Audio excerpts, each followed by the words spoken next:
نحمده ونصلي على رسوله الكريم اما بعد فاعوذ بالله من الشيطان الرجيم بسم الله الرحمن الرحيم عن انس قال لي رسول الله صلى الله عليه وسلم يا بني ان قدرت ان تصبح وتمسي وليس في قلبك غش لأحد فافعل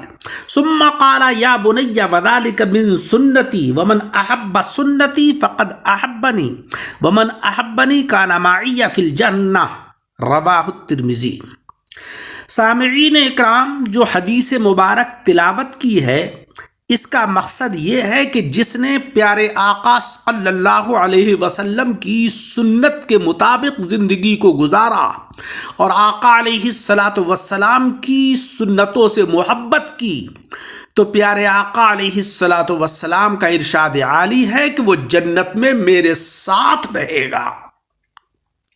یہ حدیث حضرت انس رضی اللہ تعالی عنہ سے مروی ہے۔ آپ فرماتے ہیں کہ رسول اللہ صلی اللہ علیہ وسلم نے مجھ سے فرمایا، یا بنیا، اے میرے بیٹے، اگر تجھے اس بات پر قدرت ہو کہ تیری صبح اور تیری شام، یعنی تیرا ہر وقت اور ہر لمحہ اس طرح گزرے کہ تیرے دل میں کسی کے لیے کینہ اور دغابازی نہ ابھرے، تو اسی طریقے سے اپنا پورا عرصہ حیات گزار دے، یعنی تیری زندگی اس طریقے سے گزرے کہ جس میں تیرے دل کے اندر کسی کے لیے کینہ، بغض اور دغابازی نہ ہو۔ پھر پیارے آقا علیہ الصلاۃ والسلام نے فرمایا کہ یا بنیا، اے میرے بیٹے، یعنی کسی بھی وقت اپنے دل میں کسی کے لیے کینہ اور دغابازی نہ رکھنا، یہ میری سنت ہے، اور جس نے میری سنت کو پسند اور اختیار کیا در حقیقت اس نے مجھ کو دوست اور محبوب رکھا،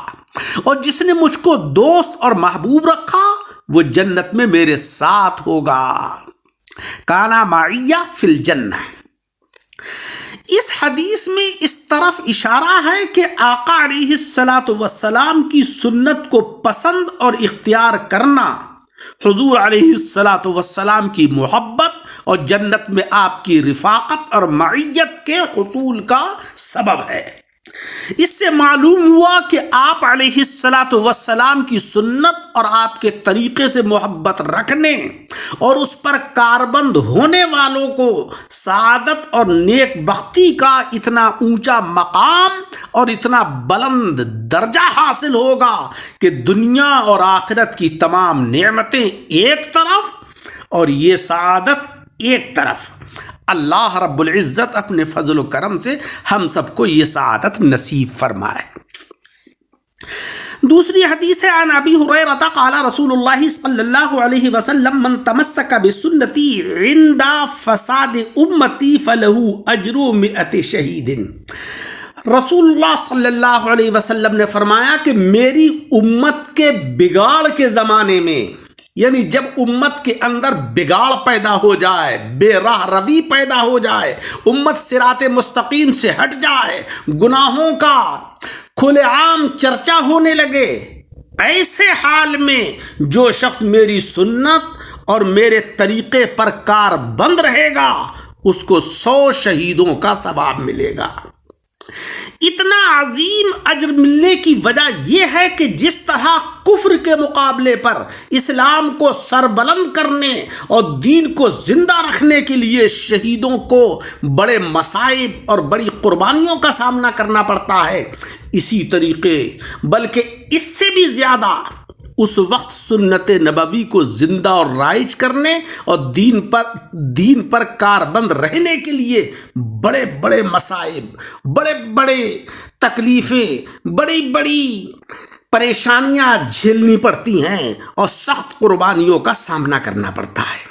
جب نہ صرف یہ کہ امت میں دین سے بے رغبتی اور فرائض اسلام سے غفلت کا بگاڑ ہر طرف پھیلا ہوا ہو، بلکہ کفر و شرک اور الحاد کا غلبہ دین و شریعت پر عمل پیرا رہنے والوں کی زندگی دوبھر کیے ہوئے ہو، اس حال میں ایسا شخص کہ جو جناب رسول مکرم صلی اللہ علیہ وسلم کی سنتوں کی شمع کو روشن کر رہا ہو اور اللہ اور اس کے رسول کی طرف کو دعوت دے رہا ہو تو وہ شخص یقیناً 100 شہیدوں کے ثواب کا جو اجر حاصل ہونا چاہیے وہ اس کو حاصل ہوگا۔ اس کے بعد پیارے آقا علیہ الصلاۃ والسلام کی تیسری حدیث ہے، وعن ابی سعید الخدری قال قال رسول اللہ صلی اللہ علیہ وسلم من اکل طیبا وعمل فی سنت وامن الناس بوائقہ دخل الجنہ فقال رجل یا رسول اللہ ان هذا اليوم لکثیر فی الناس قال وسیکون فی قرون بعدی۔ حضرت ابو سعید خدری کہتے ہیں کہ آقا علیہ السلام نے فرمایا کہ جس نے پاک رزق کھایا اور سنت پر عمل کیا اور لوگ اس کی زیادتیوں سے محفوظ رہے تو وہ جنت میں جائے گا۔ عزیزو، کتنی پیاری تعلیم ہے آقا علیہ السلام کی کہ جس نے پاک اور حلال رزق کھایا، سنت کے مطابق زندگی کو گزارا اور لوگ یعنی رشتہ دار، اعز و اقارب، آس پڑوس کے لوگ سب اس کی زیادتیوں سے محفوظ رہے تو ایسا شخص جنت میں جائے گا۔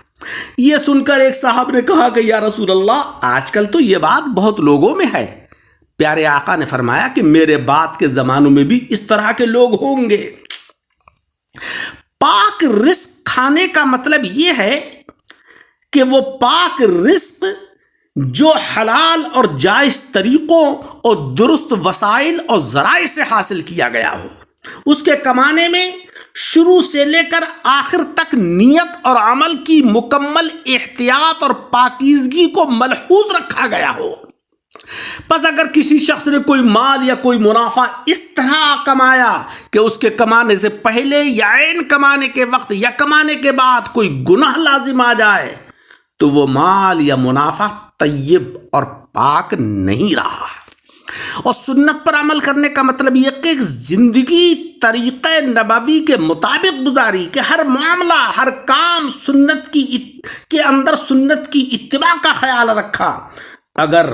بات کی تو شریعت کے مطابق کی، اگر کوئی کام کیا کہ تو اس میں شریعت مطہرہ کی مرضی اور نامرضی کو سامنے رکھا۔ گویا ایسا عامل سنت کے وہ زبان سے جس بات کو نکالنے یا جس کام کو کرنے کا ارادہ کرے